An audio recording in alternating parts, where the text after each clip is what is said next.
So hello guys, good morning. So welcome back to my YouTube channel. This is Autoboyson.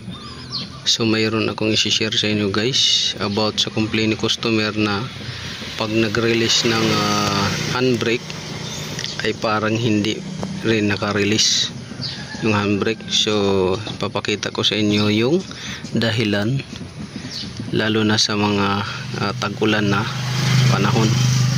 So ito guys, panoorin nyo para makakuha ka ng idea. So kung nakikita nyo yan, lining yan, lining. So unti-unti na nagbi-build up ng corrosion.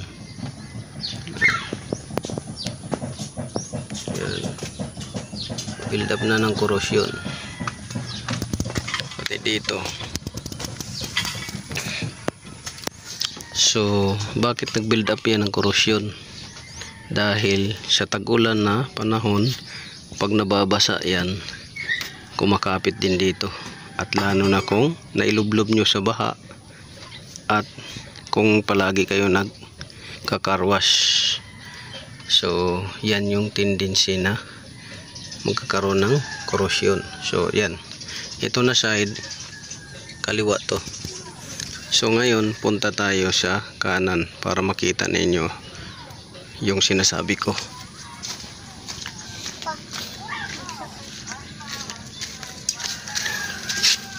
So kung napapansin nyo yan, grabe na talaga ang corrosion. Nagkulay kalawang na. Ayan.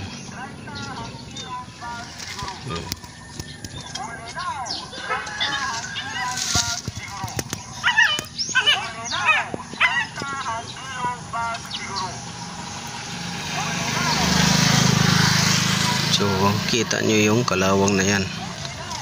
Yan yung magdudulot ng pag stack up ng handbrake ninyo. Maingay na preno at nagbabibrate pag nagpreno kayo dahil kumakapit.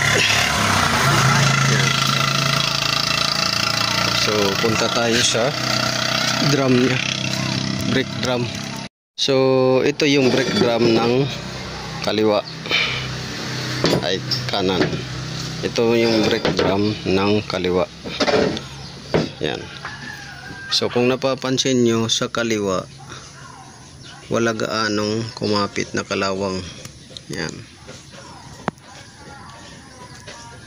Walang gaanong kumapit na kalawang. Pero dito sa kanan, kita ninyo grabe ang kalawang. So ito yung indication kung bakit nag-stack up yung handbrake ninyo, yung preno ninyo maingay, at saka yung preno ninyo ay nagkakaroon ng wiggle. So yan guys. So ito guys, nakukuha ninyo tong kalawang na to tuwing nagkakarwas kayo. Kung lagi kayo nagkakarwas, nailublob nyo sa baha. Pangatlo, kung tag-ulan na panahon. So ang symptoms nito guys ay maingay yung preno. Pag nagpreno kayo, maingay, langit-ngit. Pangalawa, pag nagpreno kayo, nagbabibrate yung sasakyan. Pangatlo, pag nag-handbrake kayo, release ng brake, ay parang kumapit pa rin. So yan kasi ang nakakalang, yung kalawang na yan. Yan. Kita niyo. So yan yung dahilan kung bakit maingay yung preno ninyo, hindi kumakapit, nagbabibrate yung preno or sasakyan. So yun.